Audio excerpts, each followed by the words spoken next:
Do you tend to put other people's needs ahead of your own? Maybe you're nervous about being disliked? Maybe you were simply raised to put other people first. Regardless of the reason, learning to prioritize your needs is easy if you practice. It'll take some time to adjust, but start by saying no to some things instead of yes to everything. Create some boundaries and make your voice heard and your opinion matter. Above all, make time to care for yourself. In this article, we'll walk you through everything you need to know about taking charge and learning to not be a people pleaser. 1. Get comfortable saying no. Respect yourself and enforce your personal boundaries. If you tend to always say yes to things even when you don't want to or when situations cause you stress, start saying no.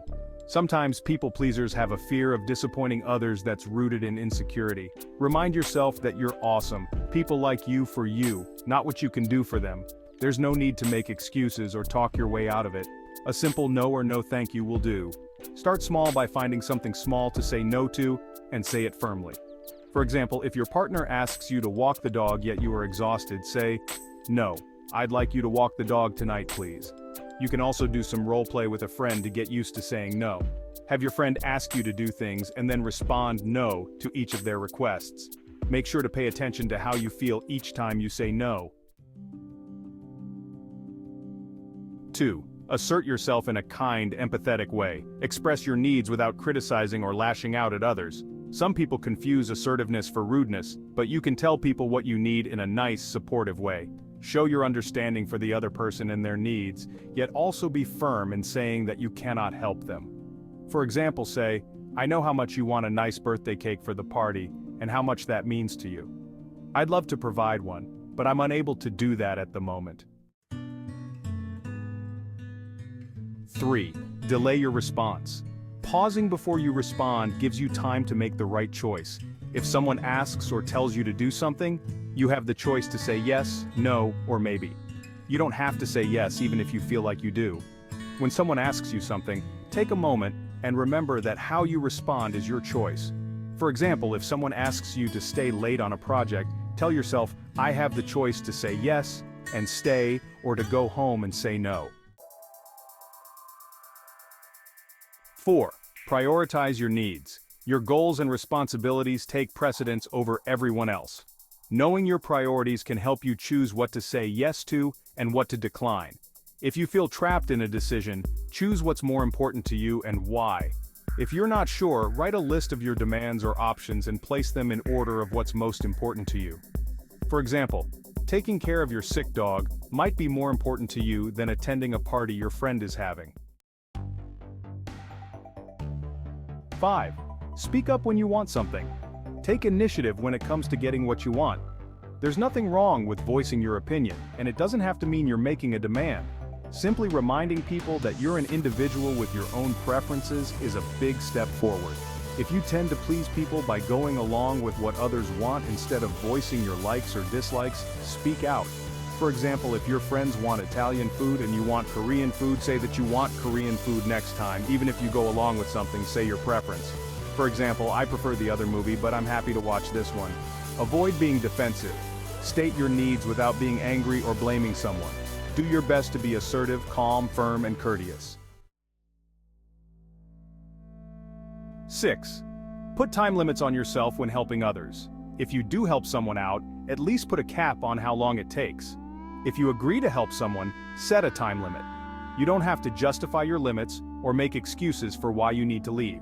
State your limits and let that be that. For example, if someone asks you to help them move, say, "I can help you between noon and 3. 7. Help others when it won't violate a boundary. Know the line between what you are and aren't willing to put up with. Your boundaries are like your values. They help you to determine what you are and are not comfortable doing. You don't have to respond right away when someone asks you for something. Say, "Let me think about that and get back to them." This will give you some time to think it over. Ask yourself if you feel pressured and think about possible conflicts. If the person needs a quick response, say no. Once you say yes, you're stuck. Don't use this as a way to avoid saying no. If you want to or need to say no, just say it without making the person wait. If you are not sure what your boundaries are, then take some time to reflect on your values and rights. Boundaries can be material, physical, mental, emotional, sexual, or spiritual. 8. Learn to compromise. Look for middle ground when you can please everyone, including you. Compromising is a good way to get your voice heard, maneuver within your own boundaries, and meet someone halfway. Listen to what the other person wants, then explain what you want. Come up with a solution that will meet both people. For example, if your friend wants to go shopping but you want to go on a hike, start with one activity, then do the other. 9. Build your self-esteem. If you feel good about yourself, you'll stand up for what you want. Your self-worth isn't based on what other people think of you or the approval of others. It comes from you and nobody else.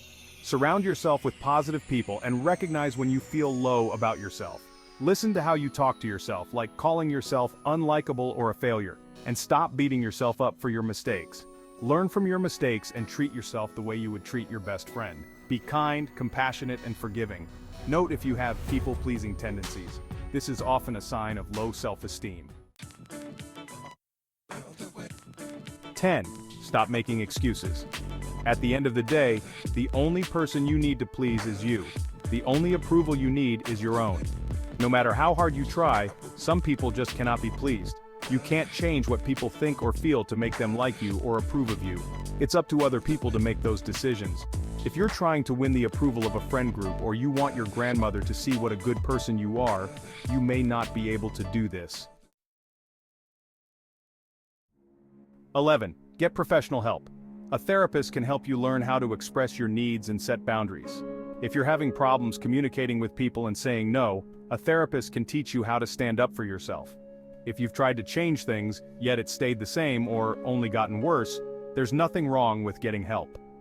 Find a therapist by contacting your insurance provider or a local mental health clinic.